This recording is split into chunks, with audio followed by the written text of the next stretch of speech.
Good afternoon बच्चों। कैसे हैं हम सब? बढ़िया सर, आप बताओ। बढ़िया है बेटा। थोड़ा सा ध्यान रखो। It's not a time of panic, but थोड़ा टेक केयर रखा करो। मौसम थोड़ा ऐसा चल रहा है कि सब बच्चे बीमार वगैरह पड़ रहे हैं। अपने फिर भी कम बच्चे हैं, बट ट्वेल्थ का ओल्ड बैच है, उसमें ज़्यादा बच्चे थोड़े से बीमार वगैरह हो रखे हैं। दो बच्चे तो कोविड पॉजिटिव भी हुए हैं, but now they are okay, safe है अभी। कल ही एक बच्चे की तो नेगेटिव आ गई है, एक बच्चा है अभी भी। So good afternoon sir. हाँ, गुड आफ्टरनून बेटा। तो थोड़ा सी टेक केयर रखने की ज़रूरत है, not a panic situation. Panic तो तुम्हें पता ही, न्यूज न्यूज हो गई आपके ये सब पैसा कमाने का सिस्टम है। टोटल देखा जाए तो ना, पूरे मेडिकल सिस्टम जो है वो इसको एज अपॉर्चुनिटी ले रहा है। दैट्स द मेन थिंग कि जो पैनिक क्रिएट हो गया है। बाकी टेक केयर करो जितना ज़रूरत हो थोड़ा, अभी जब तक सिचुएशन थोड़ी नॉर्मल ना हो जाएगी वैसे। I believe in within a week or two, मतलब 15 मई तक सिचुएशंस पूरी तरह कंट्रोल आ जाएगी, डिक्रीज होना शुरू हो जाएगा काफ़ी हद तक। और रिकवरी रेट काफ़ी बढ़ गई है, तो धीरे धीरे हो जाएगा आई थिंक सो। तो छोटी छोटी बातें हैं जो ध्यान में रखनी है हमें, ताकि हम सही से हैंडल कर पाए सब चीज़ों को। तो ये छोटी छोटी चीज़ें। हर्ड कम्युनिटी से खत्म हो जाएगा। क्या बेटा? हर्ड कम्युनिटी से खत्म हो जाएगा। हाँ वही है, अब देखो लेट्स सी क्या रहता है क्या नहीं रहता, वो सब बातें हैं।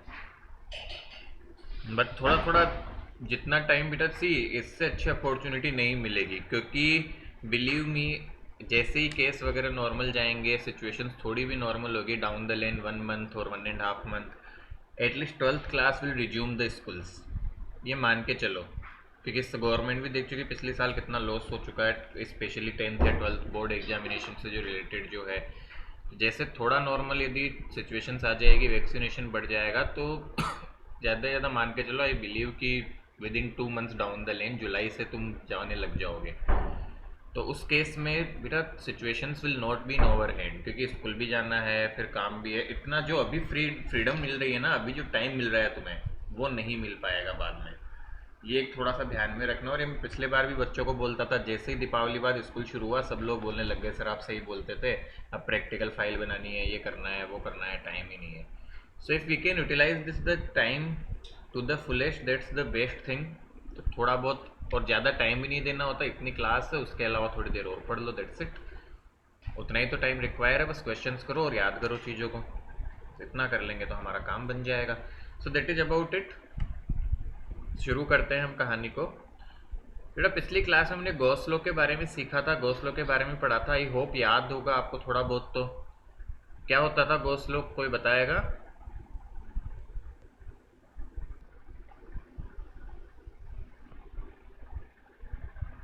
किसी को धुंधला धुंधला याद हो तो बताओ। से चार्ज पे एप्सिलॉन नॉट। हाँ, किसी क्लोज सरफेस से, पूरा बताओ बेटा, क्लोज सरफेस से जाने वाला फ्लक्स किसके बराबर होता है? 1/एप्सिलॉन नॉट। क्यों अब आई? 1/एप्सिलॉन नॉट टाइम्स चार्ज, इसका सर मतलब है हम चार्ज से पढ़ रहे वो हैं। डिपेंड करता है ना, मतलब कितना मैग्नीट्यूड वगैरह दे बिल्कुल, रखा तो है। बेटा चार्ज इनक्लोज मल्टीप्लाई बाई 1/एप्सिलॉन नॉट, यही तो होता है। हाँ। तो ये एक छोटी सी बात है जो बेटा हमें ध्यान रखनी है। एक बात बेटा, यदि जैसे कि कल सार्थक एब्सेंट थे, उज्जवल भी एब्सेंट था, बेटा मुझे इन्फॉर्म क्यों नहीं करते हो यदि ऐसा कुछ होता है तो? सर हेडेक था और सर मैं पहले ही सो गया सर, नींद ही नहीं खोली क्लास के टाइम। तो बेटा उसके जस्ट बाद आप मैसेज करके बता दो मुझे। सर फिर आपने लिखा था talk to me when free sir, तब मैं डर गया सर, तो मैसेज नहीं किया। और उज्जवल? सर मैं परसों रात देर तक पढ़ रहा था सर, तो फिर कल क्लास से पहले नींद आ गई। तो बेटा मुझे एक बार मैसेज करके इन्फॉर्म किया करो, दोनों ही सेम भी बात है। या तो पहले या बाद में एक मैसेज सर ड्रॉप सेम कर मैं भी दिया डर करो। गया था। सर सेम मैं भी डर गया था। हाँ, इस पता नहीं सर क्या बोलेंगे, डांटेंगे सर। जस्ट बेटा कभी ऐसा होता है, see sometimes what happens is कि हेल्प मिल जाती है थोड़ी सी। अब जैसे आज दो तीन बच्चे जैसे नई क्लास ले पा रहे, तो उन्होंने मुझे प्री इन्फॉर्म कर दिया है कि sir we will not be able to join today. तो ठीक है, मुझे भी फ्रीडम रहता है बेटा, दिस ऐसा क्या होता है, ऑनलाइन क्लास तो चलो फिर भी ठीक है, बट ऑफलाइन क्लास में it becomes very dangerous thing. तुम्हें पता नहीं होगा बेटा, बट अभी आज की बात नहीं है, अब अराउंड 1.5 मंथ बैक की बात है, 1.5 महीने के आसपास हो गया होगा। 12th क्लास का जो प्रीवियस बैच था अपना, उसमें से एक बच्चे का बेटा अगले दिन प्रैक्टिकल था। तो उस बच्चे ने क्या किया, कोचिंग से छूटे 8 बजे वो, और कोचिंग से छूटते ही वो बच्चा अपने दोस्त के घर पे चला गया। अब उसने घर पे इन्फॉर्म नहीं किया। रात को 11:30 उसकी मदर के कॉल आ रहे हैं मेरे पास कि बच्चा नहीं आया अभी तक। खूब कॉल कर लिए सर, अब अल्टीमेटली आपको कॉल किया है। और उस दिन मेरी तबीयत इतनी ख़राब, लिटरली मैंने कॉल उठाई, किसी तरह एक दो लड़कों को कॉल किया और उसे फ़ोन करके बोला, वो दोस्त के साथ था, भाई घर जा, ऐसे क्या काम कर रहे हो। समझ आ रही है बात। So some time it becomes very dangerous situation. अब रात को 11:30 अराउंड की बात है बेटा, कॉल आ रहा है, मैं सोच रहा हूँ हो क्या गया, मेरा बर्थडे भी नहीं है आज, कौन विश करने चला है। वैसे तो मैं सोता नहीं हूँ जनरली, बट उस दिन तबीयत खराब थी तो 3-4 बार तो मैंने कॉल उठाया ही नहीं, 3-4 बार में तो। बट जब तीसरी या चौथी बार कॉल आया तो मैंने देखा, फिर मैंने चेक किया है किसका, फिर मैंने देखा यार इनका कॉल कैसे आ रहा है आज। फिर मैंने कॉल उठा के बात की। फिर मैंने बात की तो उन्होंने बोला अभी तक बच्चा घर ही नहीं पहुंचा है सर। और मैंने तो सोचा कि वो यहीं पे होगा, वो उधर उसकी मदर भी घर पे नहीं थी ना, दिक्कत ये थी उनकी मदर खुद घर पे नहीं थी, वो किसी काम से बाहर गए हुए थे। वो 11 बजे घर पे पहुंचे। अब घर पे पहुंचने के बाद वो देखते तो बच्चा तो घर पे है ही नहीं। तो ये बहुत डेंजरस सिचुएशन हो जाती है। अब सोचो वो तो ठीक है कि उसको टाइम पे कॉल मिल गया और वो एक तरह से आ गया, बट बता के जाना चाहिए था ना, एटलीस्ट वो मुझे मैसेज कर देता, घर पे मैसेज कर देता। So that's the situation. So take care of it यार बेटा, ऐसी चीज़ें थोड़ी सी कई बार गड़बड़ हो जाती है। इन एनी वे शुरू करते हैं हम क्लास को। छोटी छोटी बातें होती है जो हमें ध्यान रखनी होती है, क्योंकि we have also responsibility towards this. बेटा पिछली क्लास में हमने गॉस लॉ की बात की थी, कुछ क्वेश्चंस भी सोल्व किए थे। बेटा ऐसे क्वेश्चंस आपको मिलेंगे एनसीईआरटी जब आप करेंगे, तो ये क्वेश्चन तो पूरा पूरा एनसीईआरटी से ही लिया है मैंने। ये क्वेश्चन शायद नहीं मिलेगा, बट कुछ क्वेश्चन एक्स्ट्रा करनी है हमें। ये जो था बेटा Gauss law, phi = E dot dA Q(n/epsilon0). This is very important consideration जो आपको अच्छे से आना चाहिए बेटा। अब हमने एप्लीकेशंस ऑफ गॉस लॉ शुरू किया था, उसके लिए बेटा दो चीजें मैंने आपको बता दी थी कि स्फेरिकल सरफेसेज होगी तो सरफेस स्फेरिकल लेनी है, और ऑल अदर केस में हमें सरफेस सिलेंड्रिकल लेनी है। बेटा एक डेरिवेशन पूरा डिटेल में बताऊंगा, बाकी डेरिवेशन हमें खुद से थोड़ा थोड़ा सोच के करना है, मतलब मेरा साथ देना है ताकि तुम भी थोड़ा सोच पाओ। तो सबसे पहला केस देखते हैं बेटू, electric field due to infinite wire. Electric field due to, पहला बिल्कुल अच्छे से समझना, बहुत आसान होते हैं इसके डेरिवेशन, एक बार बस समझ में आ जाने चाहिए। एक इनफाइनाइट वायर की वजह से इलेक्ट्रिक फील्ड निकालना है। अच्छा मुझे एक बात बताओ बेटा, कोई वायर इनफाइनाइट हो सकता है क्या? खुद से सोच के बताओ। नहीं सर। कोई पर चीज कहीं ना कहीं तो इनफाइनाइट सर तो खत्म नहीं ही हो होगा। सकती। बट बेटा एक्चुअल होता क्या है, infinite is always a relative term. कैसे? मैं एक छोटा सा एग्जांपल देता हूँ, मैं हमेशा बताने की कोशिश करता हूँ, समझना। बेटा सपोज करो कि एक वायर है यहाँ पे, ध्यान से समझना, मैं एग्जांपल से समझा रहा हूँ। मान लो ये वायर था, मैं इस वायर के जस्ट यहाँ का एक पॉइंट देखूँ, बताओ, जस्ट यहाँ पे एक छोटा सा पॉइंट बना दिया मैंने, तो क्या इस पॉइंट के लिए वायर इनफाइनाइट जैसा ही है? Trying to understand. क्योंकि बहुत छोटा सा बेटा पॉइंट है, तो इसके लिए ऐसा लगेगा वायर एंड ही नहीं हो रहा, इसको ऐसा लगेगा यहाँ पे कोई पॉइंट है तो उसके लिए वायर एंड ही नहीं हो रहा, इससे इस लाइन को जोड़ो तो क्या ऐसा लगेगा कि ये तो आगे तक जाती रहेगी line. Similar thing happens here. बेटा मेरा हाथ भी जो है पास के पॉइंट के लिए इनफाइनाइट की तरह वर्क कर सकता है। सो इनफाइनाइट का मतलब रिलेटिव टर्म होती है। एक और बेस्ट एग्जांपल देता हूँ, मान लो कोई बहुत ऊंची बिल्डिंग है, ठीक है, मान लो 100 फ्लोर्स की बिल्डिंग है, और तुम जस्ट उसके नीचे जाके खड़े हो जाते हो ऐसे, उस बिल्डिंग के, बहुत ऊंची बिल्डिंग है, तुम ऊपर मुंह करोगे तो क्या तुम्हें उस बिल्डिंग का एंड दिखेगा? नहीं दिखेगा। ठीक है बेटा, ऐसा होता है, दिस इज प्रैक्टिकल थिंग। आप जस्ट नीचे जाके खड़े हो जाओ उस बिल्डिंग के, और ऐसे ऊपर मुंह करो ना, फाड़ना नहीं है मुंह को, है ना, पता चला कोई ऊपर पक्षी उड़ रहा होगा तो चमत्कार हो जाएगा। तो ऊपर छोटा सा मुंह किया आपने और ऊपर मुंह करके देखा बेटा, तो आपको एंड नहीं दिखता है। सो that's the infinity for you. So infinity is a relative term. Actual में इनफाइनाइट वायर जैसी कोई चीज नहीं होती, बट बेटा रिलेटिव होता है। प्रैक्टिकल लाइफ में तुम कहाँ देख सकते हो, तो मैं बताता हूँ। कभी जो अपना फैन होता है बेटा, फैन को बीच वाला जो फैन का मेन पार्ट होता है जिसमें मोटर वगैरह रहती है और वाइंडिंग्स होती है, उसको खुला हुआ देखा है क्या कभी?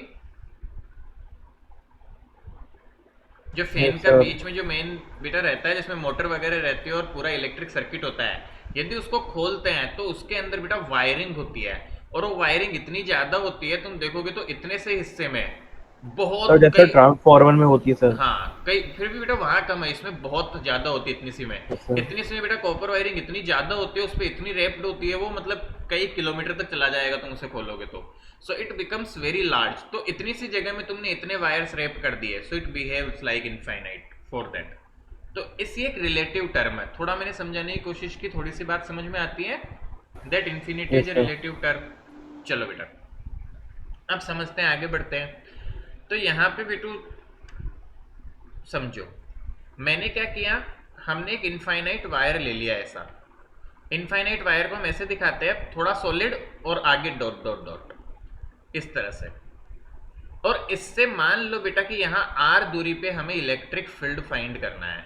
इससे r दूरी पे क्या फाइंड करना है? Electric field. तो सबसे पहले बेटा आप क्या करोगे, आप बताओगे कि इलेक्ट्रिक फील्ड जैसे होगा किधर। तो हम क्या करते हैं, मान लो यहाँ पे छोटा सा पार्ट कंसीडर करते हैं इस वायर का, और यहाँ पे एक छोटा सा पार्ट कंसीडर करते हैं, यहां से इसको जोड़ दो। तो बेटा बताओ इसकी वजह से इलेक्ट्रिक फील्ड क्या, इस पे मान लो चार्ज डेंसिटी दी हुई है लैम्डा कूलम पर मीटर, तो पॉजिटिव हो गया वो। तो बताओ इस इतने से चार्ज की वजह से इलेक्ट्रिक फील्ड की डायरेक्शन क्या होगी? बाहर की साइड। इस तरफ। और यस सर। इसके अपोजिट सेम दूरी पे था ये, तो इसकी वजह से किधर होगी? इस तरफ। आती है बात समझ? Yes sir. बेटू ये एंगल थीटा है, तो ये एंगल थीटा और ये एंगल भी थीटा। इन दोनों की ये दूरी सेम है, ये दूरी भी मान लो x है और ये दूरी भी x है और ये r है, तो ये सब कुछ सेम हो गया। तो इसकी वैल्यू यदि e होती तो इसकी वैल्यू भी e होती। इन दोनों के कंपोनेंट बताओ क्या होंगे? थीटा के पास वाला क्या होगा? e cos cos E theta cos theta.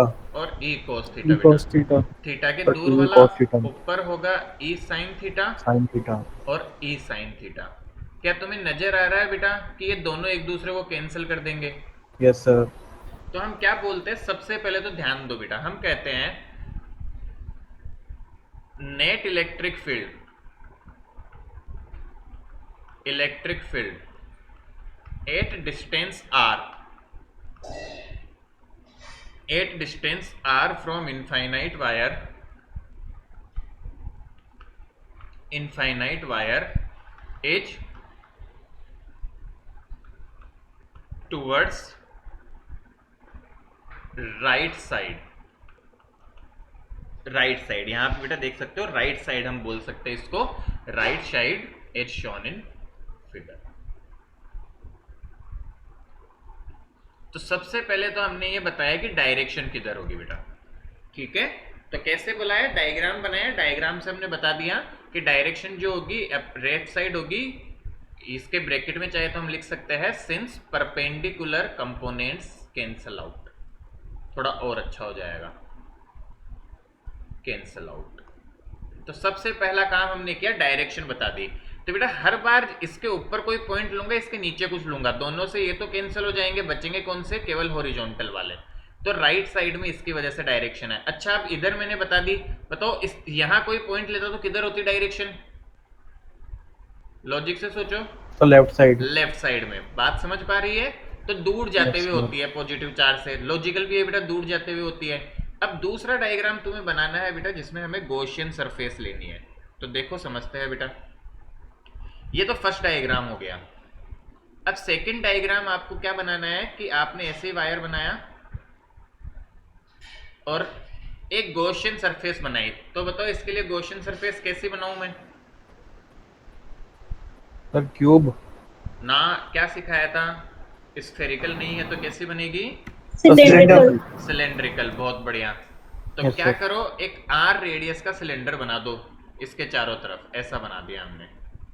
इसके चारों तरफ एक आर रेडियस का सिलेंडर बना दिया, आर दूरी पे निकालना था, तो एक आर रेडियस और एल लेंथ का सिलेंडर हमने, इसकी लेंथ एल ले ली हमने गॉसियन सरफेस की, और इसकी रेडियस हमने आर ले ली बेटा। ऐसा हमने सिलेंडर बना दिया। एक गॉसियन सरफेस। तो क्वेश्चन में हम क्या लिखेंगे उसके बाद देखो बेटा, ये क्या हो रहा है, रंग क्यों बदल रहा है अपने आप से ही। A cylindrical Gaussian surface, a cylindrical Gaussian surface, इसकी चार्ज डेंसिटी दी हुई है बेटा lambda coulomb per meter, surface of length L and radius R is constructed. ये बेटा कंस्ट्रक्शन करते हैं हम, जैसे मैथमेटिक्स में करते थे ना, is constructed around wire, around infinite wire. क्या ये स्टेप भी समझ में आ गई? सबके लिए कॉमन होती है बेटा Yes, sir. ये फर्स्ट स्टेप सबके लिए कॉमन नहीं होगी, ये केवल दो केस में कॉमन होगी, जो इसके अगला वाला बस, बाकी हमेशा गॉसियन सरफेस से शुरू होगा, ऐसा समझ लो सवाल। तो सिलेंड्रिकल गॉसियन सरफेस कंसीडर कर ली, उसके बारे में बता दिया क्या है। अब बेटा क्या करते हो, एक बात बताओ, इस पे तुम्हें ये 3D सरफेस है, 3D सरफेस, इसमें कितनी सेपरेट सरफेस दिख रही है तुम्हें? सर 3। 3 सेपरेट सरफेस दिखेगी तुम्हें। अच्छा। एक सरफेस है कर्व्ड वाली और 2 ये वाले सर्कुलर सरफेस। तो हम क्या बोलते हैं ना, नाम दे देते हैं इनको, this is let's say first surface, this is let's say second surface and this is let's say third surface. तो हम क्या बोलेंगे बेटा, there are 3 surfaces in Gaussian surface। तो अब हम क्या अप्लाई करेंगे, ध्यान से देखना बेटा, using Gauss law, using Gauss law. तो हम लिखेंगे integration E dot dA equal to Q in upon epsilon nought. बेटा देखो E डॉट dA सरफेस के लिए होता है, तो कितनी सरफेस बन रही है इसमें, 3 डिफरेंट सरफेस, तो फ्लक्स 3 टुकड़ों में टूट जाएगा ये। तो इसको हम 3 टुकड़ों में तोड़ के लिखेंगे, ध्यान से देखना कैसे, E dot dA for surface number 1 plus E dot dA for surface number 2 plus E dot dA for surface number 3 equal to Q in. अच्छा बताओ कितना चार्ज हो गई सिलेंडर के अंदर, लैम्डा दिया हुआ है तो सर प्लस क्यू। लैम्डा दिया हुआ है तो कितना होगा बेटा, क्यू नहीं दिया हुआ। लैम्डा क्या होता था याद करो, lambda equal to Q by L, तो क्यू कितना हो जाएगा, लैम्डा एल। अरे आया क्या समझ? Yes sir, yes sir. बेटा ये Yes. ऑलरेडी पढ़ा चुके हैं। So lambda L upon epsilon nought. अब बेटू देखो ध्यान से, इन तीनों सरफेस के लिए हम एरिया वेक्टर बनाएंगे। इस पहली वाली सरफेस के लिए एरिया वेक्टर किधर होगा, नीचे की तरफ। इस सेकंड नंबर सरफेस के लिए एरिया वेक्टर किधर होगा, सर ऊपर। ऊपर की तरफ। और इस थर्ड वाली सरफेस के लिए हर पॉइंट पे बेटा इधर ही होगा। देखो ये ऑलरेडी मैं सिखा चुका हूं। Yes sir. और इनके लिए इलेक्ट्रिक फील्ड वेक्टर भी बनाओ, सेकंड सरफेस के लिए भी इधर ही है इलेक्ट्रिक फील्ड, तो ऊपर प्रूव कर चुके। फर्स्ट सरफेस के लिए भी इलेक्ट्रिक फील्ड इधर ही है और थर्ड सरफेस के लिए इलेक्ट्रिक फील्ड इधर ही है। तो बेटा थर्ड सरफेस और एरिया में तो देखो एंगल 0 डिग्री है, बट क्या इन दोनों सरफेस में इलेक्ट्रिक फील्ड और एरिया के बीच का एंगल 90 हो गया? Yes sir. तो Yes, sir. सीधा सीधा हम क्या लिखेंगे, फर्स्ट और सेकंड सरफेस के लिए, फर्स्ट और Zero. सेकंड सरफेस के लिए हम लिख देंगे बेटा E dA cos 0 cos 90 sorry, और इसका लिए लिख देंगे सेकंड सरफेस के लिए भी E dA cos 90। केवल थर्ड सरफेस के लिए आएगा क्या, E dA ये cos 0 cos degree. 0 equal to lambda L upon epsilon not. ये 0 हो गया, प्लस 0 यस सर। प्लस बेटा इलेक्ट्रिक फील्ड हर जगह सेम डायरेक्शन में और ये एरिया भी सेम डायरेक्शन में है। cos 0 1 होता है तो E ऐसा का ऐसा आ जाएगा। और कर्व्ड सरफेस एरिया कितना होता है सिलेंडर का, थर्ड सरफेस हो गई curved surface. What is curved surface area of cylinder? अरे कोई तो आंसर करे, 10th क्लास तक पढ़ते आए हो। Pi R square plus pi R square H. अरे बेटा curved surface 2 area pi R square 2 pi R H. 2 pi R L, 2 pi R S तो 2 pi R L, 2 pi R H. तो 2 pi r multiply by l, this is equal to lambda l upon epsilon nought ध्यान से देखो बेटा, L से L का happy birthday हो गया, तो ई की वैल्यू आ गई आपके lambda upon 2 pi epsilon nought R. So this is the answer for electric field due to infinite wire. बेटा सच बताऊं तो प्रूफ इतना ही होता है, प्रूफ यही है, बट ये प्रोसेस क्यों बताइए, समझाने के लिए बताया है तुम्हें. आपको केवल प्रूफ का पार्ट, मेन पार्ट तो ये होता है, ये केवल अंडरस्टैंडिंग के लिए बताया है बेटा तुम्हें. और ये तो लिखना चाहिए गॉसियन सरफेस कैसे लिए. बाकी ये सच बताऊं तो काम नहीं आता है. तुम यदि डायरेक्ट भी याद रख लोगे किस इनफाइनाइट वायर की वजह से अवे जाता हुआ होता है, इसको लिखने की जरूरत नहीं होती है एग्जाम में. ये वाला जो पार्ट और ये फर्स्ट डायग्राम जो है, no need to write in exam. ये कोई एक्सपेक्ट नहीं करता आपसे. क्या मेरी बात समझ आ रही है? Yes, sir. जो ये फर्स्ट वाला टॉपिक है Yes, और ये sir. जो ये डायग्राम है, ये मैंने आपको केवल समझाने के लिए, आपको अंडरस्टैंडिंग के लिए सिखाया है कि क्यों ये फील्ड आउट दूर जाता हुआ रहता है, इधर से इधर जाता हुआ रहता है. ये आपके अंडरस्टैंडिंग के लिए है, हमारे अंडरस्टैंडिंग के लिए है. In exam there is no need to write all these things. आपके पास टाइम है, यू कैन राइट. एग्जामिनर को बहुत अच्छा लगेगा यदि ये लिखते हो तो, बट वो तब जब टाइम होता है, अदरवाइज सीधा यहाँ से क्वेश्चन है. और सच बताऊं तो ये 3 लाइन का प्रूफ होता है गॉस लॉ का, और हर क्वेश्चन में इसी तरह से होता है. क्या क्लियरिटी आई थोड़ी सी? और Yes, काफी sir. सारों में तो इससे भी आसान होगा. तो फटाफट से इसको लिखो, ये लिख लो तो लो, बट एक बार जल्दी से लिख लो, फिर हम आगे बढ़ेंगे, फिर इसको आगे बढ़ा के और प्रूफ करते हैं. तो जल्दी से लिखे बेटा. सर बस एक और सर डेरिवेशन होगी ना सर स्पेयर की. इसके बाद बेटा इनफाइनाइट शीट की वजह से है, फिर स्फीयर की वजह से है. Okay sir. तो 2-3 सर शेप तो सर दो ही लेनी ना सर, एक तो सिलेंडर और एक बिल्कुल बिल्कुल बिल्कुल. Okay sir. बेटा समझ आया थोड़ा भी? Please notice this is important. और ये क्वेश्चन ऑलरेडी मैं इसलिए करवाया था कि यहाँ 90 डिग्री है तो 0 हो गया, केवल इसके लिए बचा, तो उसको हमने लिख दिया. और सरफेस एरिया, इसका कर्ड सरफेस का एरिया कितना होता है, 2 पाई आर एल, और उसको हमने यूज किया. So the answer comes out to be lambda upon 2 pi epsilon nought R. Sir ये फर्स्ट पॉइंट भी लिखना है क्या? हाँ लिख तो लो बेटा, लिख लो. Okay, लिख लो, sir. ये डायग्राम भी बना लो, ये अंडरस्टैंडिंग के लिए है, ये बुक्स वगैरह में अपने को नहीं मिलता है. लिख लो.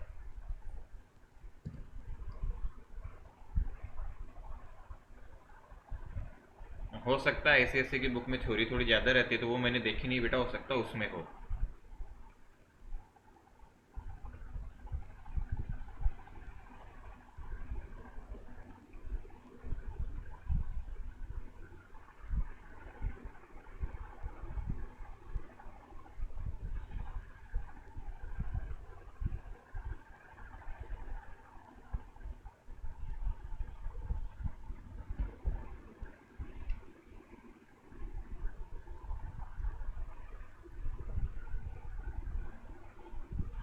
बेटा सी प्रूफ तभी सीखोगे जब आप खुद से घर पे बिना देखे भी इनको ट्राई करोगे, एक बार खुद से होने के बाद, तभी आपके प्रूफ होना लगेंगे, तब आपको अच्छे से आने लगेगा. Otherwise it will keep on becoming difficult and difficult.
बेटा एक बार घर पे ज़रूर करें please, so do this derivations, otherwise बहुत बहुत ज़्यादा डिफ़िकल्ट हो जाएगा।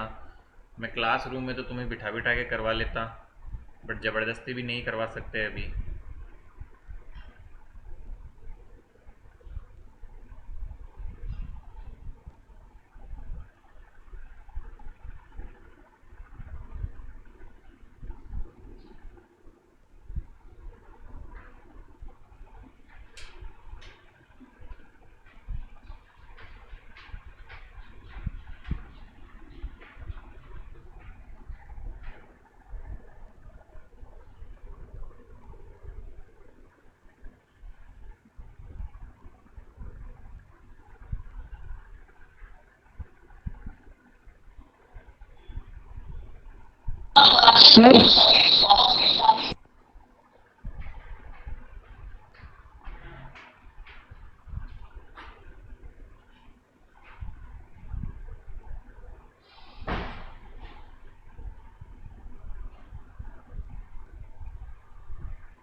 बेटा हो जाए तब बताना मुझे।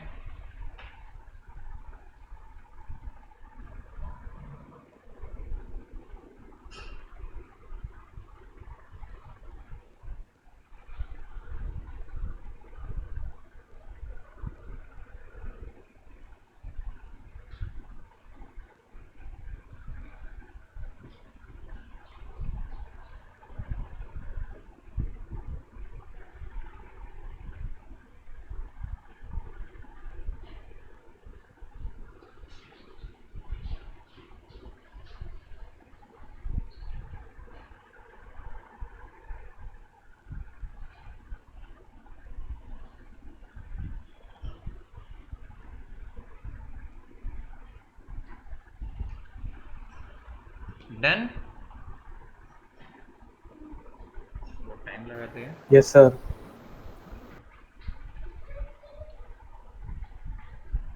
चलो बढ़ जाऊं आके। Yes, sir. और बच्चे बेटा यस सर। ठीक है बेटा। अब नेक्स्ट आता है बेटू electric field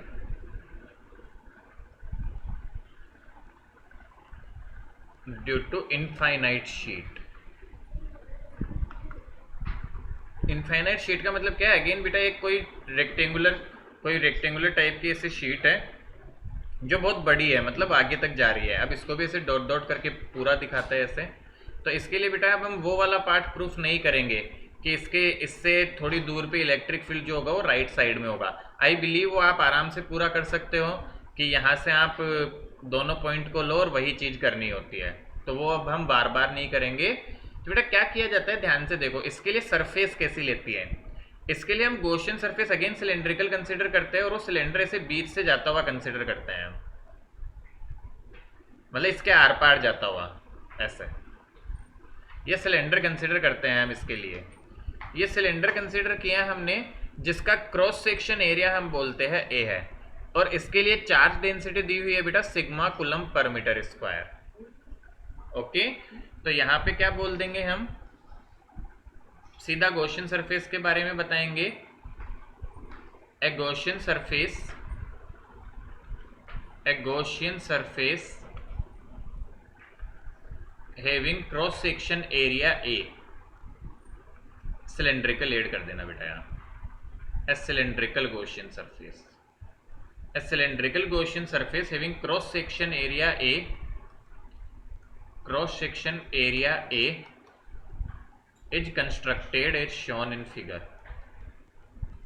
Is constructed as shown in figure. अच्छा, क्या इसके 3 सब सरफेस है इस सरफेस के सिलेंडर के? नजर आ रही है सबको बेटा? आवाज आ रही है ना? तो कौन कौन से दिख रही है बेटा? पहली ये सर 2 सर्कल और सर एक सर वही, तीसरी अपना कर्व सरफेस। तो बेटा ध्यान से देखो, यहाँ हर एक पॉइंट पे इलेक्ट्रिक फील्ड इधर होगा और एरिया वेक्टर भी इधर। इस जगह पे बात करूंगा लेफ्ट साइड में, तो भी इलेक्ट्रिक फील्ड इधर और एरिया वेक्टर भी इधर। इसका कर्व्ड सरफेस के किसी भी पॉइंट पे देखोगे तो एरिया तो इधर होगा बट इलेक्ट्रिक फील्ड इधर होगा। क्या बात समझ आ रही है? Yes sir. तो 3 सरफेस हमने ले ली, तो अब क्या लिखेंगे हम? Using Gauss law. फिर से using Gauss law we can write integral E dot D equal to Q in upon epsilon nought. अब ई डॉट डी बेटा यहाँ 3 टुकड़ों में टूट जाएगा। For first surface E dot d plus for second surface E dot d plus for third surface E dot d. Q in कितना लिखूं बताओ बेटा? इस शीट का कितना एरिया, इस सरफेस का कितना एरिया इस सिलेंडर को टच कर रहा है? क्या एक क्रॉस सेक्शन एरिया? यस तो सर। ए एरिया होता है, तो सिग्मा को क्या लिखते हैं? Sigma equals to charge by area. तो क्यू कितना हो जाएगा? Sigma into area. तो sigma into area upon epsilon not. ये यहां से क्यू आ गया बेटा। सिंपल, सिग्मा की डेफिनेशन पता होनी चाहिए, तुरंत लिख दिया। अब यहां से क्या करें? देखो फर्स्ट सरफेस के लिए बताओ ई और ए कितना आएगा? क्या फर्स्ट सरफेस के लिए लिख सकता हूं ई ए cos 0 yes sir. Plus second surface के लिए भी ई ए कोस 0, क्योंकि ई इधर एरिया भी इधर, प्लस थर्ड थर्ड कैंसिल हो सरफेस जाएगी। के लिए लिखूंगा ई ए कोस 90। ठीक है, इनको डी ए रहने दो ना, ए बाद में लिख देंगे अगली लाइन में। E D A cos 90 equal to sigma A upon epsilon not. तो आपको पता है बेटा यहाँ पे ई और कोस 0 1 होता है, डी ए हो जाएगा A. So this is E A plus E A equal plus 0 equal to sigma A upon epsilon not. तो ये आ गया 2 E A equal to sigma A upon epsilon not. तो बेटा इस ए से ए कट गया, तो ई की वैल्यू आई sigma by 2 epsilon nought. This is very important formula, will be used in upcoming chapters also. Electric field due to infinite sheet is sigma by epsilon nought. और आसपास क्या रेड डिस्टेंस पे depend कर रहा है क्या? नहीं सर। नहीं, तो उसके पास के पॉइंट्स पे इलेक्ट्रिक फील्ड लगभग सिमिलर रहता है, and that is sigma by epsilon not. तो इनफाइनाइट शीट के नियर बाई पॉइंट्स पे हमेशा हम बोलते हैं कि electric field is sigma by 2 epsilon not, जहां सिग्मा की वैल्यू क्या है? क्यू अपॉन ए। तो चाहे तो हम उसकी फॉर्म में भी इसको लिख सकते हैं, sigma upon 2 epsilon not is a electric field near infinite sheet. Very very important formula, will be used a lot. क्या ये दोनों फॉर्मूले समझ आते हैं बेटा? ध्यान से देखो तो ये डेरिवेशन सिमिलर ट्रैक पे हुआ। क्या किया? ई डॉट डी ए को 3 टुकड़ों में तोड़ा। पहली वाली बार में ये दोनों 0 हो गए थे, ध्यान दो। पिछली वाली बार में फर्स्ट और सेकंड सरफेस का 0 था, थर्ड का नहीं था। और इस बार में आपकी थर्ड सरफेस का 0 हो गया, फर्स्ट और सेकंड का नहीं हुआ। जस्ट सॉल्व किया और आपका आंसर आया सिग्मा। सर डेरिवेशन तो समझ आ गया सर, मगर डायग्राम समझ नहीं आ रहा। डायग्राम बेटा डायग्राम कुछ नहीं है, ऐसे समझो एक प्लेट थी, यस सर। ठीक है, कार्डबोर्ड है एक, समझ बेटा ऐसे कार्डबोर्ड है, समझना। तो एक इमेजिनरी सरफेस होती है, सोच इसके बीच में एक होल किया तूने और इसके बीच से एक पाइप आर पार करवा दिया। Yes sir. ऐसा है डायग्राम, समझ गया? थोड़ा ओके सा सर। मतलब उसके बीच में होल करके हमने पाइप आर पार करवा दिया। बेटा इमेजिनरी सरफेस होती है गॉसियन सरफेस, तो ये इमेजिनरी में ऐसा करते हैं ताकि हमारा डेरिवेशन आसान हो। और ये तुम्हें ध्यान ही रखना पड़ता है, there is no shortcut for such thing. तो ये सरफेस Okay, तुम्हें sir. याद ही रखनी पड़ेगी। ये तो बताने के लिए ये मत लिखना बेटा। तो एक बार डायग्राम और इसको लिखो फटाफट से। Yes sir. मेरे ख्याल से थोड़ा सा हिंट लग गया होगा कैसे अप्रोच करना है बेटा। सिंपल सी चीज़ है, एक आएगा तो दूसरा तुरंत हो जाएगा, बस डायग्राम ध्यान रखो।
डन। बेटा और बच्चों ने भी कर लिया?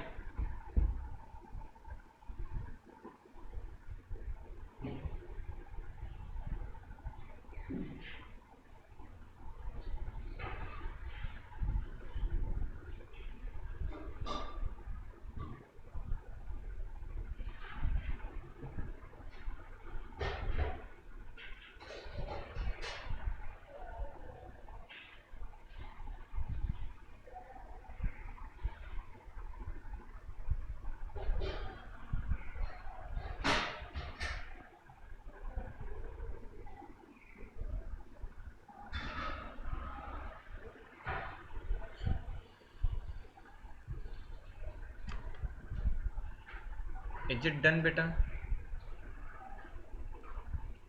Yes sir. चलो देखो बेटा, एक छोटा सा चीज बता रहा हूं, ध्यान से समझना बेटू। अपन ने फॉर्मूला देखा इनफाइनाइट वायर के वजह से, E due to infinite wire. तो उसका फॉर्मूला आप सबको पता चला बेटा, हमने अभी थोड़ी देर पहले ही देखा, lambda upon 2 pi epsilon nought R. बेटा इसको याद रखना थोड़ा डिफिकल्ट होता है, तो हम क्या करते हैं, एक ट्रिक लगाते हैं। वो ट्रिक ये है, इसको 2 से मल्टीप्लाई किया डिनोमिनेटर में और 2 से मल्टीप्लाई किया न्यूमरेटर में। तो देखो नीचे क्या बन गया, 2 lambda upon 4 pi epsilon nought R. क्या 4 पाई एप्सिलॉन नॉट बन गया? And what is 1 upon 4 pi epsilon nought, याद करो, के बोलते Okay. थे इसे। तो इसको बेटा हम ऐसे भी और लिख कूलाम सकते हैं, कांस्टेंट। हाँ, 2 के लेमडा बाई आर। तो ये याद करना ज्यादा आसान होता है। आ रहा है समझ में? तो E due to infinite wire को कैसे याद रखोगे आप? याद रखने के लिए डेरिवेशन तो वही है, तो याद रखने के लिए हम ऐसे याद रखा करेंगे ताकि हम भूलेंगे नहीं कभी भी। 2 के लेमडा बाई आर। क्या क्लियरिटी है इस बात की? बेटा थोड़ा मैनिपुलेशन है ताकि Yes, तुम sir. याद रखने में ना भूल जाओ। डेरिवेशन तक तो सही है बात, कोई दिक्कत नहीं है, बट याद रखने में गड़बड़ ना कर दो, इसलिए ऐसे याद रखना है। ये ऐसे याद रखना बहुत आसान है, 2 के लेमडा बाई आर कितना सिंपल है याद रखना। ठीक है, एक एग्जाम्पल आप सबके लिए देखे, दिमाग लगा के करेंगे। 2 प्लेट्स दी हुई है बेटा आपको, ऐसे इनफाइनाइट प्लेट्स, ठीक है, ऐसे बहुत बड़ी प्लेट्स है समझ लो, और दोनों के बीच की दूरी बहुत कम है, ये सेपरेशन बहुत ही कम है, ठीक है, बहुत छोटा सा सेपरेशन है। सो डी इज वेरी स्मॉल। ऐसा क्यों बोल रहा हूं? ताकि हम वो अप्रोक्सीमेशन लगा सके, मतलब वो फॉर्मूला यूज कर सके। सर ये प्लेट है या सर वायर है? प्लेट है बेटा, ये बस ऐसे ही बनाई जाती है बेटा, बाद से ऐसे ही बनाएंगे, बोला जाएगा आपको। तो ये ओके दोनों सर। क्या है, यार पता कैसे लगता है बेटा? सिग्मा दिया हुआ तुम्हें, इस पे चार्ज डेंसिटी सिग्मा है, इस पे माइनस सिग्मा। तो आपको क्या दिया गया है? 2 इनफाइनाइट प्लेट्स और उनकी चार्ज डेंसिटी दी हुई है सिग्मा और माइनस सिग्मा। मैं 3 पॉइंट मार्क कर रहा हूं, इनके बीच में कहीं पे तो पॉइंट ए है, एक इसके थोड़ा सा इधर पॉइंट बी है, और एक इस प्लेट के थोड़ा सा इधर पॉइंट सी है। आपका काम है नेट इलेक्ट्रिक फील्ड दोनों की वजह से मिला के, ए पे कितना है, बी पे कितना है, और सी पे कितना है। वही लॉजिक लगेगा, पहली वाली की वजह से डायरेक्शन के साथ निकालो, दूसरी वाली की वजह से डायरेक्शन के साथ निकालो, एड सबट्रैक्ट क्या करना है करो, और आंसर्स बताओ। फॉर्मूला तुम्हें पता है, sigma by 2 epsilon not. Direction बताओ, तो डायरेक्शन बता दे तो फिर सिग्मा को पॉजिटिव ही रखना है ना, तो डायरेक्शन यूज करो।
What's the answer?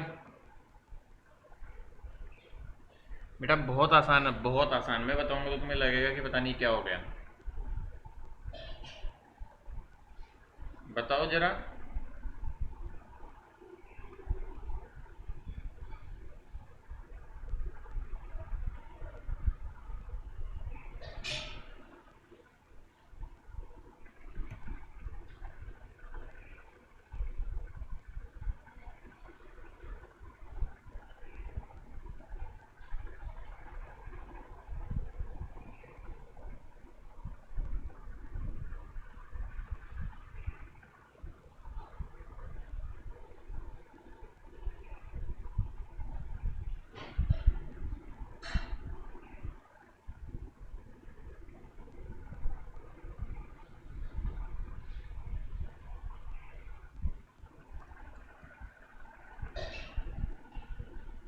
Tell me बेटा क्या होगा।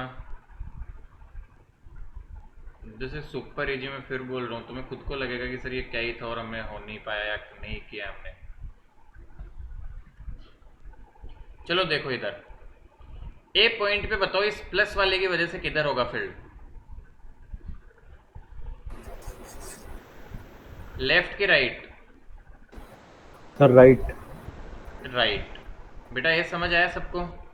माइनस वाले की वजह से, सर नहीं सर राइट। माइनस की वजह से पास आता हुआ, प्लस की वजह से Yes, दूर sir. जाता हुआ, Right. तो राइट ही। Sir, तो बेटा right ही। बस E8 ए क्या होगा, दोनों की वजह से ऐड कर दो, दोनों सेम डायरेक्शन में है तो ऐड हो जाएंगे। तो sigma by 2 epsilon nought plus sigma by 2 epsilon nought, the answer is sigma by epsilon nought. B point पे देखो, प्लस की वजह से राइट और Right. माइनस की वजह से, सर लेफ्ट। तो ये प्लस वाले की वजह से हो गया और माइनस वाले की वजह से बेटा खुद की तरफ, तो लेफ्ट। तो माइनस वाले की वजह से लेफ्ट में होगा। तो क्या करो, E8B will be equal to sigma by 2 epsilon nought minus sigma by 2 epsilon nought. 0। इसी तरह सी पे देखो, प्लस वाले की वजह से इधर और zero। माइनस वाले की वजह से इधर, तो E8C इक्वल टू 0। सर मैंने फर्स्ट तो निकाले थे सर, मेरे को सेकंड और सर थर्ड समझ नहीं आ रही सर, बी और सी। बेटा क्या बच्चे समझे? कितना आसान है बताओ, इससे आसान तो क्या पूछूं मैं? इससे टफ चीजें की है बेटा हमने, केवल फॉर्मूले तो अप्लाई कर रहा हूं मैं। सर मेरे को लगा सर बी और सी में सर सिलेंडर बनाना पड़ेगा। नहीं नहीं सर solve बेटा, करो। प्लेट है ना अपनी, प्लेट का फॉर्मूला पता है हमें। Yes sir. सर ये तो हो गया था। बेटा सब बच्चे क्या समझ पाए? कोई नहीं आया तो पूछो, मैं वापस एक्सप्लेन करूंगा। सर बी या सी कौन सा पार्ट समझाना है? This is very important. इसी सेटअप को आगे जाके हम कैपेसिटर बोला करेंगे।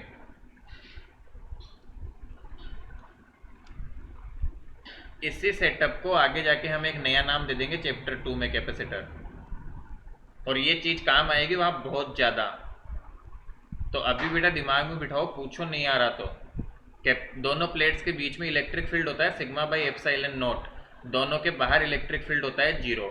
This is going to be the most useful thing in chapter 2 in case of capacitor. ये कैपेसिटर ही बनाया है मैंने इनडायरेक्टली, और उसमें इस चैप्टर की एप्लीकेशन काम में आती है, जो मैं बोल रहा था अगले चैप्टर में आएगी, बट मैं इसी चैप्टर में बता देता हूँ बेसिक चीज। आया क्या समझ? Yes sir. Yes sir. याद रख पाएंगे? Yes sir.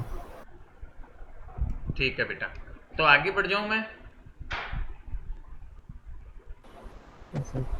चलिए लिख लो बेटा, नोट डाउन कर लिया होगा इसको। बीच में सिग्मा बाई एप्सिलॉन नॉट, बाहर आजू बाजू बाहर में 0। That's the important concept to remember. चलो अब नेक्स्ट पार्ट आता है बेटा स्फीयर्स। स्फीयर्स पे पूरी पीएचडी करेंगे। सर दो ही केस थे क्या सर? हाँ इसमें तो सिलेंड्रिकल वाले में। नॉर्मल, हाँ नॉर्मल डन है बेटा, नॉर्मल काम हो गया उससे हमारा ना। Okay sir. अब स्फीयर्स देखो बेटा, स्फीयर 4 तरह के स्फीयर होते हैं बेटा। हम 4 तरह के स्फीयर से डील करते हैं हमारी डे टू डे लाइफ में। पहला तरह का जो स्फीयर आता है उसे हम बोलते हैं होलो कंडक्टिंग स्फीयर। होलो कंडक्टिंग स्फीयर, ठीक है बेटा। इसको शॉर्ट में बोला करेंगे HC। याद रखना है HC मीन्स होलो कंडक्टिंग स्फीयर। सेकंड आएगा बेटू होलो नॉन कंडक्टिंग, इसको बोला करेंगे HNC। थर्ड स्फीयर आता है बेटा सॉलिड कंडक्टिंग, इसको बोला करेंगे SC। और फोर्थ आता है solid non conducting,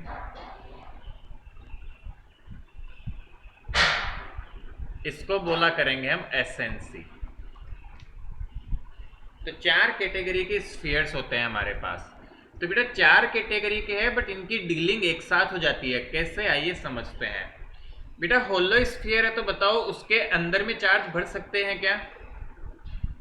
yes sir. Yes sir. अरे होलो के अंदर कैसे भरूंगा और चार्ज? स्पेस होगी सर उसके अंदर, हॉलो स्पेस।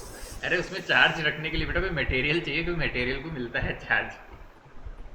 Okay sir. हवा में थोड़ी चार्ज भरेगा बेटा, मटेरियल को जनरली चार्ज मिलता है। तो इनकी सरफेस पे ही चार्ज है। कहने का मतलब क्या है मेरा, कि जो होलो होते हैं उनके अंदर कोई मटेरियल या मैटर नहीं है, तो उसमें चार्ज भी नहीं जाता, तो इसकी सरफेस पे ही चार्ज होता है। तो बेटा इसके लिए चार्ज को कैसे डिफाइन करते हैं, मान लो कि ये सारे स्फीयर्स के लिए एक यूनिफॉर्म चीज बना देता हूं कि स्फीयर की रेडियस आर है, तो इसके लिए हम बेटा sigma coulomb per meter square define करते हैं, क्योंकि चार्ज केवल सरफेस पे रहेगा, अंदर नहीं जाता, क्योंकि होलो है। तो इसके लिए क्यू कैसे लिख सकता हूं बताओ? सिग्मा होता है क्यू अपॉन ए, तो क्यू क्या हो जाएगा? Sigma sir into sigma into four A. Pi R square. Yes sir. इसीलिए होलो ही है बेटा, होलो चाहे कंडक्टिंग हो चाहे नॉन कंडक्टिंग हो, कुछ भी फर्क नहीं पड़ता है, केवल नाम अलग अलग है। तो इसके लिए भी सिग्मा ही डिफाइन होता है, चार्ज डेंसिटी। तो इसका भी चार्ज कैसे लिख सकता हूं? Sir sigma into 4 pi R square. बहुत बढ़िया बेटा। सॉलिड कंडक्टिंग, ये है तो सॉलिड, बट कंडक्टिंग जो भी सब्सटेंस होते हैं उन पे बेटा चार्ज केवल और केवल सरफेस पे होता है। इसके पीछे एक लॉजिक होता है, बट वो लॉजिक अभी इस स्टेज पे एक्सप्लेन नहीं करूंगा मैं, जरूरत पड़ने पे किया जाएगा वो लॉजिक एक्सप्लेन। अभी के लिए हमें मान के चलना है, क्या मान के चलना है, मैं स्टेटमेंट भी लिख देता हूं, अभी के लिए बस ये याद रखना है। चार्ज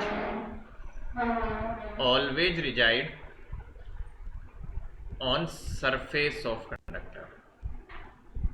किसी भी तरह का कंडक्टर हो, चार्ज उसके अंदर जा ही नहीं सकता। क्यों नहीं जा सकता वो एक्सप्लेन बाद में करेंगे, ठीक है बेटा। तो इसके लिए भी बताओ, सरफेस पे चार्ज है तो कौन सी चार्ज डिस्ट्रीब्यूशन डिफाइन करूं? क्या सरफेस चार्ज डिस्ट्रीब्यूशन ही आएगा? Yes sir. तो इसका भी चार्ज कैसे लिखूं? Sigma sigma into into 4 pi R. 4 pi R square. अब ये बेटा सॉलिड नॉन कंडक्टिंग है, तो नॉन कंडक्टिंग के पूरे जहां जहां मटेरियल है सब पे चार्ज चला जाएगा, तो तो इसके वॉल्यूम लिए लेना पड़ेगा। बिल्कुल रो कुलम पर मीटर क्यूब। तो इसका चार्ज यदि मैं लिखना चाहता हूं तो कैसे लिखूंगा? Rho into 4/3 pi are. पहले क्या इतना सा जो चीज समझाई वो समझ में आई क्या? Yes sir. वापस देखिए बेटा, स्फीयर चार तरह के हो सकते हैं, दो कंडक्टिंग होते हैं, दो नॉन कंडक्टिंग। तो hollow conducting, hollow non conducting, solid conducting, solid non conducting. देखने के लिए बेटा चार लगते तो ऐसे डर लगता है, चार के लिए डेरिवेशंस करने पड़ेंगे, नहीं। क्यों? क्योंकि इन तीनों का डेरिवेशन सेम ही होता है। पर तीन तो सेम ही है। ये तीनों चीजें केवल नाम अलग अलग है, बट बिहेवियर इनका कैसा है? सेम बिहेवियर है बेटा। तो इन तीनों के लिए डेरिवेशन सेम होता है, तो इन तीनों का डेरिवेशन सिमिलर हो गया, तो केवल चौथे का डेरिवेशन अलग देखना पड़ता है। तो देखा जाए तो हमारे इतने केस नहीं है, तीनों एक साथ हैंडल हो जाते हैं। क्लियरिटी है बात में? Yes sir. आगे बढ़ा जाए तो क्विकली इसको नोट डाउन करो, फिर आगे बढ़ते हैं। जल्दी से लिख लो।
बेटा दिस आई विल एक्सप्लेन है ना, बट एट लेटर स्टेज। जब थोड़ा और अंडरस्टैंडिंग डेवलप होगी हमारी, धीरे धीरे आगे बढ़ेंगे और चीज़ों को समझेंगे, उसके बाद एक्सप्लेन करेंगे।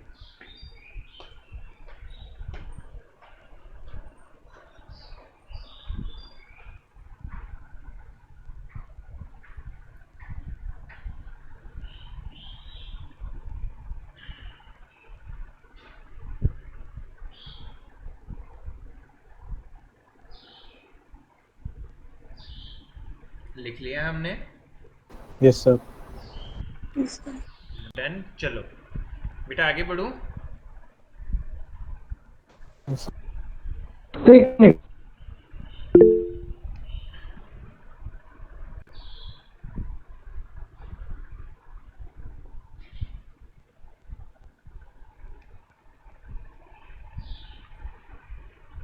चलिए बेटा।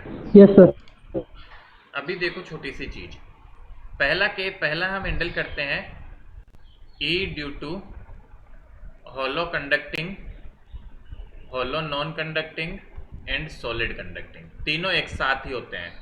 बेटा स्फीयर के लिए देखो 3 पॉसिबल केसेज होते हैं, क्योंकि कोई भी स्फीयर है उसमें रेडियस r है, तो इसके लिए 3 केस होते हैं कि मान लो एक r डिस्टेंस जो है सेंटर से वो ग्रेटर देन r है, एक इक्वल टू r और लेस देन r है।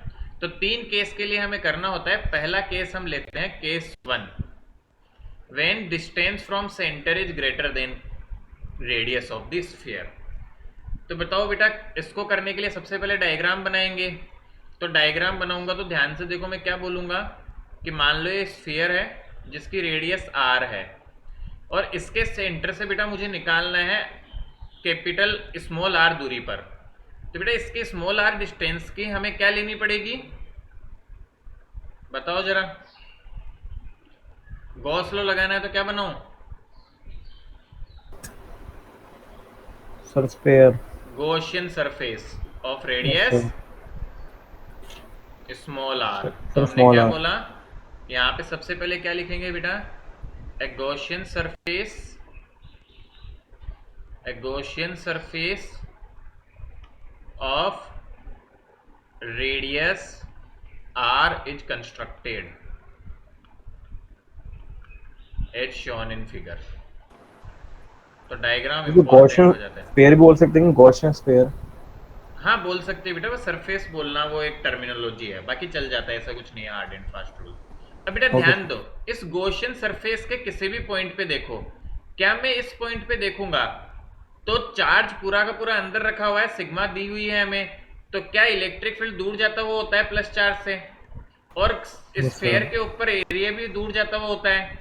किसी भी पॉइंट पे देखो आप, हर पॉइंट पे इलेक्ट्रिक फील्ड दूर जाता Yes, हुआ, sir. एरिया भी दूर जाता हुआ, हर एक पॉइंट पे इलेक्ट्रिक फील्ड दूर जाता हुआ, एरिया भी दूर जाता हुआ।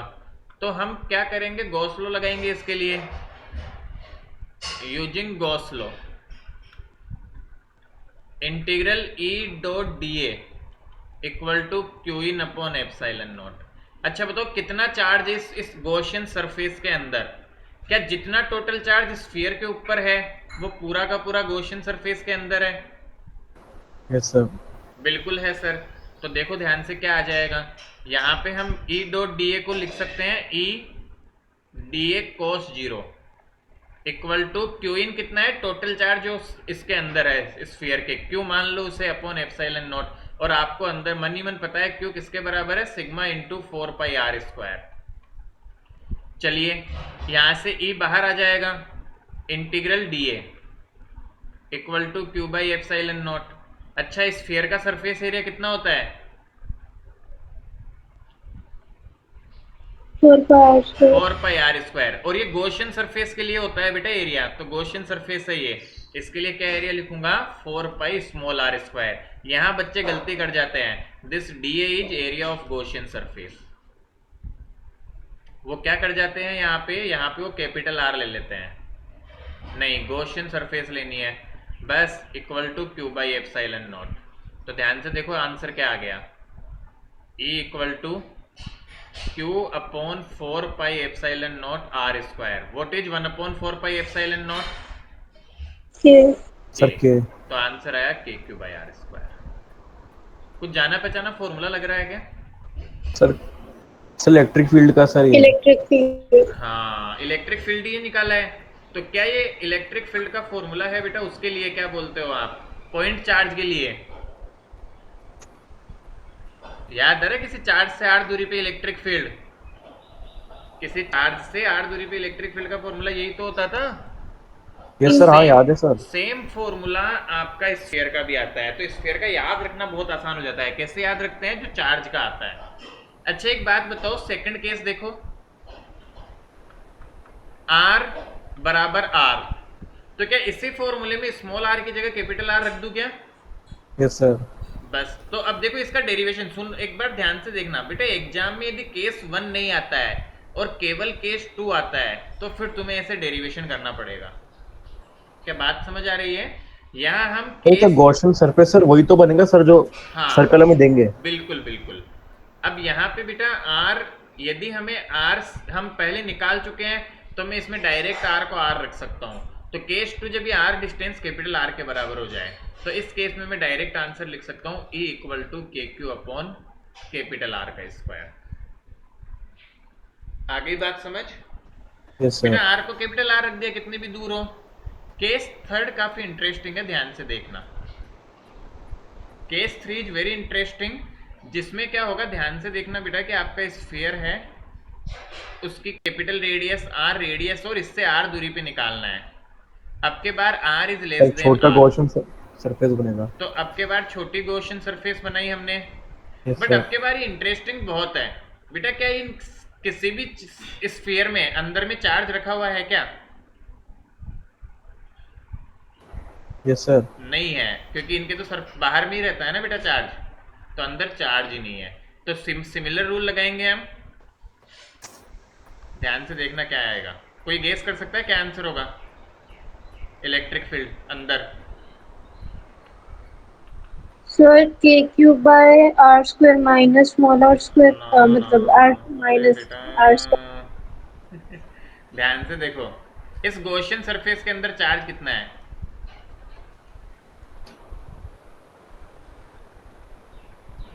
कोई समझाएगा कैसे?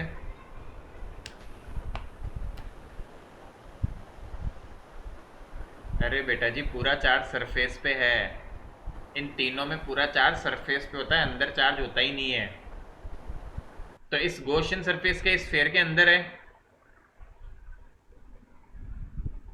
तो इसमें कितना चार्ज हुआ? 0। 0। ये सबसे खास बात है इन तीनों की। हाँ यही तो समझा रहा था कि बेटा इन तीनों के अंदर चार्ज होता ही नहीं, केवल सरफेस होता है, केवल सरफेस डिस्ट्रीब्यूशन होता है। पूरा चार्ज इनका सरफेस पे होता है। तो स्फीयर के अंदर आपका जो है, आपका गॉसियन सरफेस के अंदर चार्ज होता ही नहीं है, तो अंदर का टोटल चार्ज आपका 0 आता है। तो आपका ये जो इलेक्ट्रिक फील्ड सर 0 है। हाँ बिल्कुल, E डॉट ए जो आ जाता है वो भी आपका 0 हो जाता है। तो यहाँ Yes, से sir. इलेक्ट्रिक फील्ड भी 0। तो तीनों के अंदर इलेक्ट्रिक फील्ड किसी भी पॉइंट पे निकालनी है तो आंसर क्या आएगा? 0। R डिस्टेंस पे निकालनी है बाहर, तो आंसर है KQ बाई R स्क्वायर, सीधा पॉइंट Yes, चार्ज sir. की तरह। एक चार्ज का जो आंसर होता है वो, और अंदर आंसर है 0। Let me repeat it again. कोई बड़ी चीज नहीं है बेटा। कैसे किया वापस समझो। क्या करना है? R दूरी पे निकालना था, एक गॉसियन स्फीयर माना और सीधा सीधा आपने E dot d Q in upon epsilon nought. बेटा इस सरफेस के तो अंदर ही पूरा चार्ज है, क्योंकि इसमें स्फीयर पूरा रखा हुआ है, पूरा का पूरा टोटल चार्ज इस सरफेस के अंदर रखा हुआ है। तो अपन ने क्यों लिख लिया पूरा पूरा और बस सॉल्व करके आंसर आ गया। यहाँ तुमने देखा तो गॉसियन सरफेस के अंदर तो चार्ज ही नहीं है, तो कहां से लिखोगे? तो यहाँ से आपका आंसर ये आया। क्लियर है? तो बस पहला केस समझने का है। हाँ, बाकी सेकंड केस तो खत्म है। थर्ड केस में आंसर 0 आ जाता है। क्यों? क्योंकि Yes, अंदर sir. आपका चार्ज ही नहीं है। सर चार्ज ही नहीं है। तो लिखो जल्दी से। सरफेस के ऊपर। सर ये सेकंड वाले सर सीधे लिख दें या फिर सर पूरे डिफाइन करें? नहीं, Second case. सेकंड वाला सीधा लिखना है, बट ध्यान रखना है यदि केवल ये डेरिवेशन पूछे तो क्या ये Yes, पूरा sir. करना पड़ेगा? Yes sir. बस ये ध्यान रखना है। Okay sir. सर सेकंड वाले केस में गॉसियन सरफेस ये स्फीयर की रेडियस की इक्वल बनाया। हाँ, अरे बेटा बनाने की जरूरत नहीं, आप यही वाला डेरिवेशन कर लेना और फिर R को आप कैपिटल R सब्सटेंड कर देना, है ना। सेकंड वाले के लिए भी पूछते हैं तो ठीक है, डोंट वरी, आएगा नहीं। जब ये इतना अच्छा होता है R ग्रेटर देन R के लिए ढंग का डेरिवेशन, तो ये दोनों को ही पूछेंगे, कोई नहीं पूछता।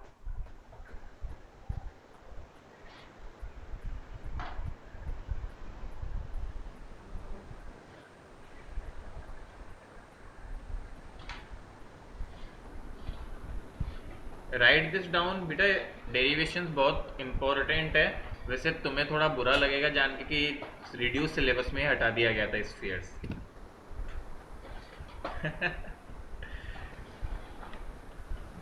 तो रिड्यूस सिलेबस के अकॉर्डिंग हम खत्म कर चुके सर होते मेन हैं चीज तो हटा दी।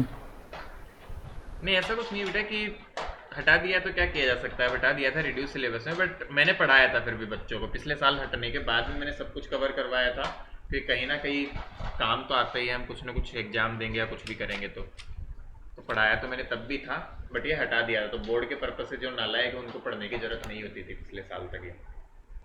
बट दिस इज इजी, मुझे ऐसा लगता है इसलिए यदि 3 नंबर में ये डेरिवेशन आता है तो बच्चों के 3 नंबर पक्के होते हैं, और कोई एक ही पार्ट आएगा, मतलब ऐसा भी नहीं कि तीनों दे देते हैं, ये पार्ट आएगा ऐसा समझ लो जैसे। तो 3 मार्क्स इसके पक्के होते हैं आपके, क्योंकि बहुत इजी है। आप थोड़ा सा सर वैसे आपको लग रहा है इस साल एग्जाम होंगे 12th के? होंगे ना, 12th के एग्जाम तो होंगे बेटा, बिल्कुल होंगे, चाहे कैसे भी करना पड़े उन्हें। There are various reasons about it. या तो बेटा ईयर को नल घोषित करें, पूरे ईयर को ही नल या वॉइड कर दें कि गवर्नमेंट बोल दी कि अब अगले साल 11th और 12th वाले साथ पढ़ेंगे, मतलब जो नया 12th बना है और जो वो तो नुकसान हो जाएगा ना सर उनका 12th वालों का, वो तो एक साल का। अब भी होगा बेटा, वो तो वही उसी नुकसान के लिए तो फिर एग्जाम करवाने पड़ेंगे, क्योंकि फिर यूनिवर्सिटी एडमिशन किस बेसिस पे लेंगे। That's why exam is necessary. तुम्हें आगे भी कॉलेज एजुकेशन करनी है तो you need to have 12th class marks along with you, इसलिए आपके एग्जाम होंगे ही होंगे 12th क्लास के, so don't worry।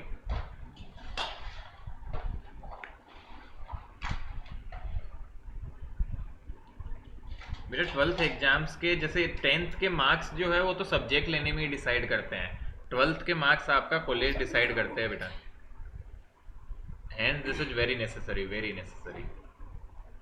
तो इसलिए 12th के एग्जाम्स होने ही होने हैं। डिले हो सकते हैं, डिले होगा तो बच्चों का नुकसान है, क्योंकि अगले साल तक सिचुएशन सही रही तो तुम्हारे एग्जाम फिर टाइम पे होंगे।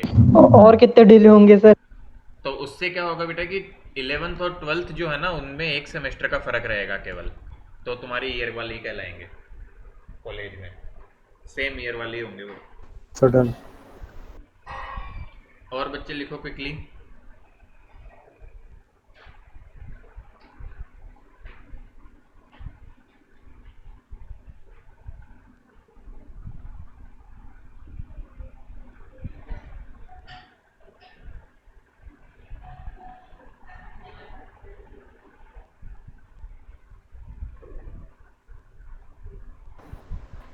सर एसएमसी में कितने केस होंगे? वही 3, सेम अच्छा तो 3। सब 3 ही होंगे। हाँ ओके सर। सर फिर चैप्टर खत्म है? हाँ फिर चैप्टर खत्म है पढ़ने के हिसाब से तो।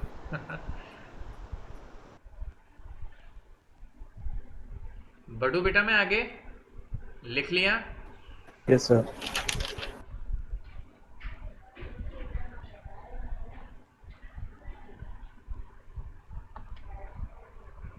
चलो देखो, E due to solid non conducting. तो बेटा फर्क क्या है इसका? फर्क केवल इतना सा है बेटू कि यहाँ पे आपका जो स्फीयर है उसके अंदर तक चार्ज जाता है, तो क्यू और यदि रो दी हुई है तो आपका क्यू जो होगा वो होगा rho multiply by 4/3 pi capital R cube. This will be the Q for you. तो एक छोटी सी चीज लिख रहा हूं which you need to do. Case 1 r greater than small r greater than R, and case 2 which is r equal to r, derivation is same, exact same as previous, derivation is exact same as previous। तो done दोनों केस। क्या बात समझ आई? This is your homework. Sir Q की value तो sir spell करनी पड़ेगी ना सर? नहीं, क्यू की वैल्यू तो रख ही नहीं रहे ना बेटा, क्यू तो हमारे मन में है क्या है दोनों के लिए। Okay sir. फाइनल आंसर उसका भी यही आएगा, पूरा Yes, sir. Exact derivation same रहेगा, पूरा का पूरा चार्ज अंदर रहेगा, final answer will be exact same, total up to this value it will be same. Okay sir. एक सेकंड बेटा, मम्मी 10 मिनट बाद चला लेना। हाँ तो 10 मिनट बाद चला लेना, कोई दिक्कत नहीं है। हाँ तो बेटा एग्जैक्ट सेम है ये और ये part, total same as it is, चाहे कॉपी कर लो, सब कुछ सेम रहेगा, बस यहाँ पे रो आ जाएगा जो मैंने बताई दी, और चार्ज का मीनिंग सेम है। आंसर विल बी सेम, मैं केवल आंसर लिख रहा हूँ। E R greater than R के लिए आंसर होगा K Q by R square, और E R equal to R के लिए आंसर होगा K Q by capital R square. बस यहाँ पे चार्ज का मतलब अलग है, वहाँ पे चार्ज का मतलब अलग है। तो कोई problem? No sir. Exact same, कुछ नहीं करना, कॉपी पेस्ट है, बस चार्ज और यहाँ पे रो है, वहां सिग्मा है, that's the only difference. So can we do the derivation? इसी बहाने तुम्हारी प्रैक्टिस भी हो जाएगी, कर लेना, छोड़ना मत ऐसे कि सेम हो तो छोड़ दिया। Yes, sir. दोनों करके देख लेना, जगह छोड़ के एक बार दोबारा खुद से कर लेना। थर्ड केस यहाँ बहुत इंटरेस्टिंग है। क्यों इंटरेस्टिंग है? क्योंकि अब के बार बेटा वॉल्यूम में चार्ज बटा पड़ा है, तो अंदर भी चार्ज आएगा। तो केस नंबर 3 पहले ढंग से देखो अब अच्छे से। केस नंबर 3 है R less than R, and this is going to be very interesting case. तो यहाँ पे क्या होगा आपका, मैं बड़ा स्फीयर बना रहा हूँ ताकि थोड़ा समझ आए। बाहर वाला ये आर रेडियस वाला है, और यहाँ आर दूरी पे आपको मान लो निकालनी है वैल्यू। तो बेटा ये गॉसियन सरफेस हो गई, तो इसके अंदर इतने दूर का पूरा चार्ज आएगा। तो अब फिर से रूल तो वही लगाएंगे यूजिंग गॉस लॉ, और बाकी आप लिख ही सकते हो कि Gaussian surface of radius R is constructed वगैरह। Integral E dot d A equal to Q in upon epsilon not. अच्छा एक बात बताओ, आपको रो दी हुई है charge density, so can I write rho equal to Q upon volume? Yes sir. Yes तो सर। बेटा इतना वॉल्यूम कितना होगा जितने में चार्ज है, तो क्यू इन आपका हो जाएगा rho multiply by volume of Gaussian surface. So this will become equal to rho multiply by 4/3 pi small r cube। क्या ये बात समझ में आई? क्या किया मैंने बेटा, पूरे वॉल्यूम में चार्ज समझ में आया था, सर। तो जितना स्फीयर के गॉसियन सरफेस लिया आपने, जितना बड़ा स्फीयर, उसका चार्ज कितना होगा, तो सरफेस चार्ज वॉल्यूम से मल्टीप्लाई कर दो, इसके वॉल्यूम से इतने इतने। तो क्या इसका वॉल्यूम है 4/3 pi small R cube? Yes sir. तो बस इसको रूल लगा दो। तो again E D A cos 0 equal to rho multiply by 4/3 pi R cube upon epsilon not. यहां से बेटा ई बाहर आ गया, इंटीग्रल डी ए कोस 0 1 हो गया, rho 4 pi R cube upon 3 epsilon not. यहां से बेटू ध्यान से देखो, डी ए क्या हो जाता है, जो गॉसियन सरफेस होते हैं उसका सरफेस एरिया।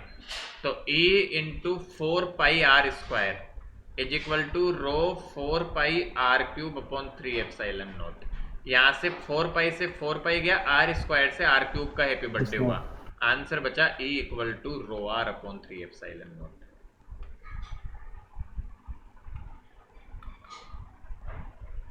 क्या बात समझ में आई?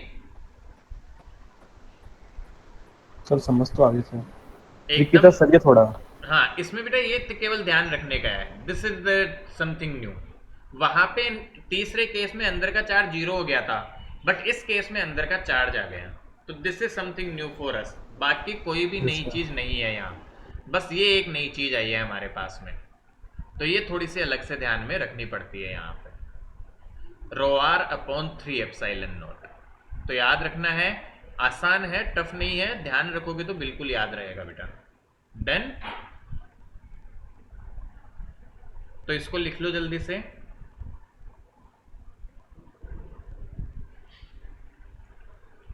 क्विकली नोट डाउन करो बेटा, बता देता हूं मैं, ये एक तो ये इंपॉर्टेंट होता है, एग्जाम में बोर्ड में ये आता है या फिर ये आता है, मतलब ये तो दोनों के लिए सेम हो गया। तो किसी के भी लिए पूछ सकते हैं, क्योंकि यहाँ पे भी वो सेम ही है डेरिवेशन। तो या तो ये आएगा और या फिर वो पहला वाला आएगा फर्स्ट केस, और या फिर सेकंड सॉलिड नॉन कंडक्टिंग का थर्ड केस आएगा। तो इस तरह से होता है।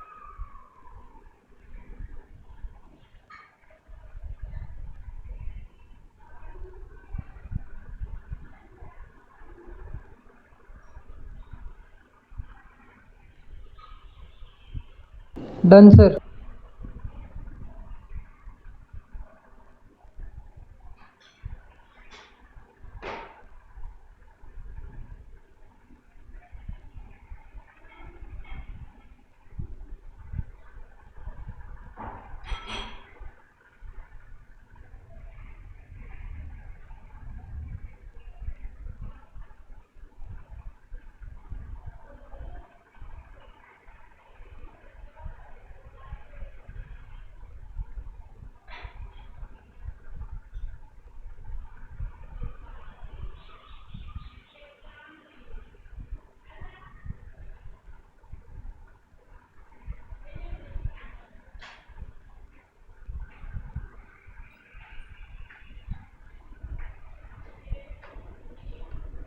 डन बेटा।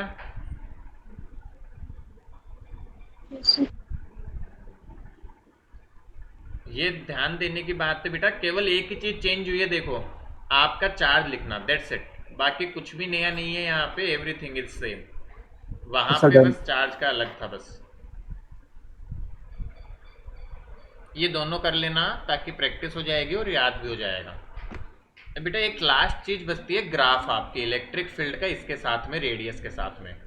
तो इलेक्ट्रिक फील्ड का डिस्टेंस के साथ ग्राफ बनाता हूँ। तो पहला ग्राफ मैं बना रहा हूँ तीनों के लिए। कौन कौन से थे? Hollow conducting, hollow non conducting and solid conducting.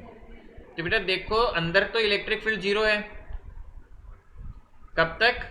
R equal to are तक। R इक्वल टू आर पे सडनली वैल्यू बढ़ी, और वो बढ़ के कितनी हो गई? KQ बाई आर स्क्वायर, और उसके बाद इलेक्ट्रिक फील्ड डिक्रीज करेगा,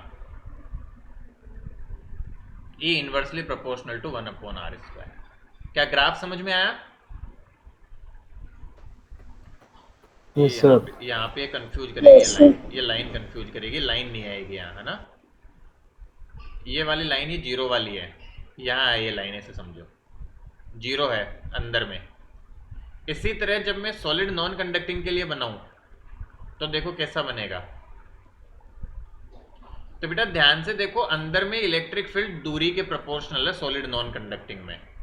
तो अंदर में आपका बढ़ता जाएगा ये R बढ़ने के साथ साथ, और capital R equal to R पे मैक्सिमम होगा कितना? KQ by R square. Same, बस Q का मतलब अलग अलग है, और फिर उसके बाद वापस से वही बिहेवियर।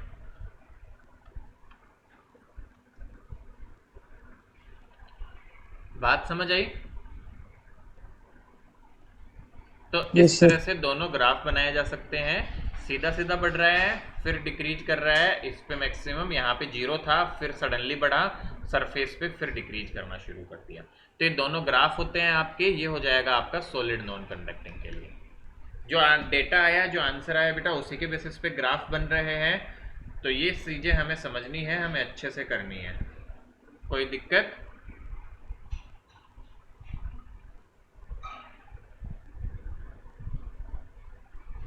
No sir. सर ये ग्राफ समझ नहीं आया, बार बार आवाज कट रही थी, यहाँ पे नेटवर्क सही नहीं आ रहा, अभी बादल हो रहे हैं ना। कोई बात नहीं बेटा, वापस बता देता हूँ। हम देखो यहाँ पे बेटा, क्या इसके लिए अंदर में इलेक्ट्रिक फील्ड 0 था, ठीक है? हाँ सर। और सरफेस पे अचानक से हो गया बेटा KQ अपॉन R। अब बताओ सरफेस के बाहर जाओगे तो क्या R बढ़ रही है? तो R बढ़ेगी तो इलेक्ट्रिक फील्ड क्या होगा? R के उल्टा है ना, घटेगा। तो यही बेटा देख ग्राफ में बनाया है कि R बराबर R होने तक 0, उसके बाद सडनली इसकी वैल्यू होगी KQ by R square surface पे, और फिर सरफेस से आगे जाएंगे तो घटेगा। तो ये फर्स्ट केस है बेटा, 3 जो डेरिवेशन किए हमने उसका। क्या क्या? E is equal to 0 for R less than R, E is equal to KQ upon R square for R equal to R, and E is equal to KQ upon small r square for R greater than R।